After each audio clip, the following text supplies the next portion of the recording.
So I think innovation is happening the most successfully in the startups communities. They have agility behind their back. They're able to attract really young talent out of the academic systems.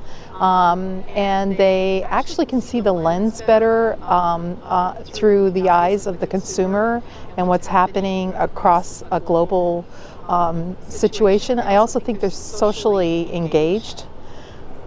Okay, it's very important. I think in some of the companies that my colleagues work in, they really don't have a true top-down culture of innovation. And if the leadership is really not driving a top-down culture of innovation, it's harder to make it successful. You can create a groundswell, but that groundswell can only go so far. And so I think organizing for innovation is really important in how you look at it.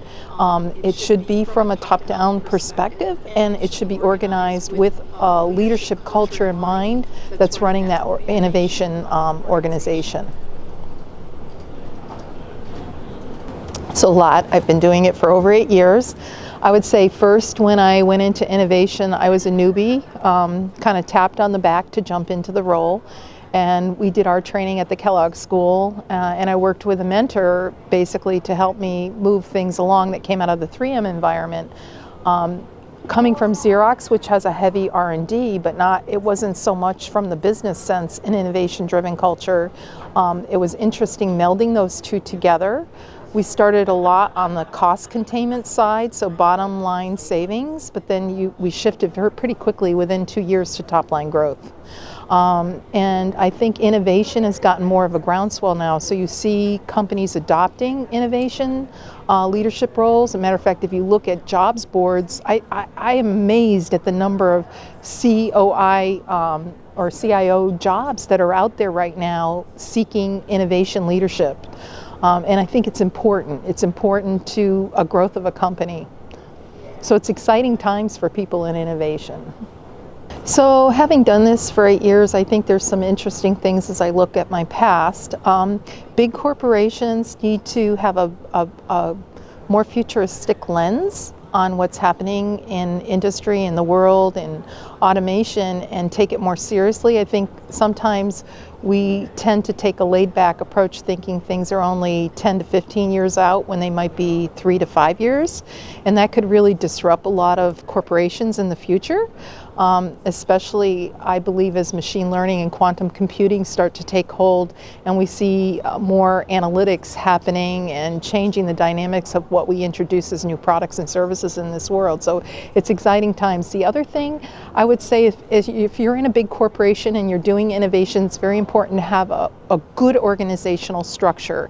Don't manage by consensus, because you're not going to get very far. You really need somebody at the top who's driving it down and responsible for that organization. I think we did that very well at Xerox. I felt, after talking to numerous clients about how they approach innovation, that I was privileged to be in that kind of an organization where our leader saw the benefit of it. And I think that's really important.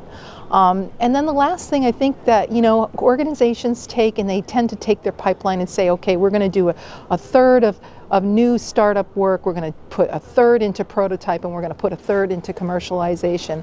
What I'd recommend is in that third of new startup work that they take some risk. Maybe a third becomes more riskier, because those have big payoffs.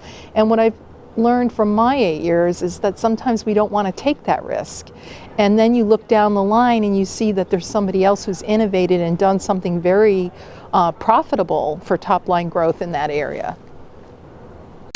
So there's probably 3 things. The networking is amazing. So if you're in this role and you want to step out of it because you're insulated to your corporation, and it's good to see what other companies are doing. And talk to vendors out there, because to me, innovation is about getting that idea to market as fast as you can. So partnering, commercializing ideas is really important. The second thing is the caliber of speakers that come in here to talk about specific topics, whether it be building innovation, or building strategy to feed into innovation, or people who have been innovating for many years and can give words of wisdom. You kind of cover the whole dimensions of it. So while it might be front end of innovation, it is really a combination of the front end plus the experience of people who've been doing it for a while. It's a really good event. Perfect, thank you.